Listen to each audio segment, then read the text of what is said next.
शारदाश्रम मध्ये गेलो. पहिलं वर्ष होतं हॅरिस शिल्डचं, मला आठवते. आणि पहिली माझी मॅच, मला माहिती आहे 300 रन कसे झाले.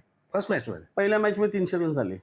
कुठे होती तरी ती आझाद मैदानावरती, आपल्या आझाद मैदानावरती, फोर्ट विजयच्या ग्राउंडवर. ओके. आणि तो दिवस मला अजूनही आठवतो. 301 केल्या आणि त्या दिवशी मी संध्याकाळी शेवटचा बॉल वरती मारला, आऊट झालो.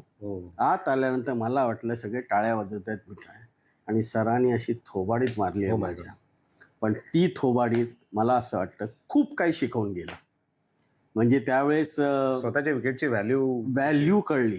मी सरांनी ते विचारलं, म्हणजे काय शेवटचा बॉल होता ना, मग नॉट आउट राहिला असतं. उद्याचा आणखीन एक दिवस आहे, तू का नाही बॅटिंग करू शकला? 300 उद्या 700 करू शकला. म्हणजे सरांचं ना ते वेगळा माइंडसेट होता. म्हणजे आज तो मी म्हणेन ना की माइंडसेट तो आज मी तसाच घेऊन चाललोय. खूप काही शिकायला मिळालं.